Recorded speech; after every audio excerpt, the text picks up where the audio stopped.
கேரளாவில் வயநாடு மாவட்டத்தில் செவ்வாய்க்கிழமை அதிகாலை மிகப்பெரிய நிலச்சரிவு ஏற்பட்டது. 4 மணி நேரத்தில் 3 நிலச்சரிவுகள் ஏற்பட்டதனால 90க்கும் மேற்பட்டவர்கள் இறந்துள்ளார்கள். 100க்கும் மேற்பட்டவர்கள் சிக்கியுள்ளார்கள். பல பேர் மருத்துவமனையில் சிகிச்சை பெற்று வராங்க.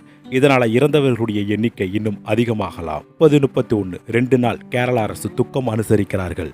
NDRF உட்பட பல்வேறு அமைப்புகள் மீட்பு பணியில் ஈடுபட்டுள்ளார்கள். பாதிக்கப்பட்ட பகுதிகளில் முண்டக்கை, சூரல்மாலா, அட்டமாலா, நூல்புழா போன்ற பகுதிகளின் சாலைகள், பாலங்கள் அடித்து செல்லப்பட்டதனால அந்த பகுதிகளுக்கு சென்று மீட்பு பணி மேற்கொள்வது சிரமமாக உள்ளது. மேலும் இடுக்கி, திருச்சூர், பாலக்காடு, மலப்புரம், கோழிக்கோடு, வயநாடு, கண்ணூர், காசர்கோடு போன்ற 8 மாவட்டங்களுக்கு வானிலை மையம் ரெட் அலர்ட் விடுத்துள்ளனர். பத்தனம்திட்டா, ஆலப்புழா, கோட்டயம், எர்ணாகுளம் போன்ற 4 மாவட்டங்களுக்கு ஆரஞ்சு அலர்ட் விடுக்கப்பட்டுள்ளது. இதனால் இந்த பகுதியில் கனமழை பெய்து வருவதால் மீட்பு பணி பாதிப்படைந்துள்ளது. மாநில சுகாதாரத்துறை கட்டுப்பாட்டு அறை திறந்துள்ளது. 24 மணி நேரம் இயங்கக்கூடிய ஹெல்ப்லைன் நம்பர் கொடுக்கப்பட்டுள்ளது.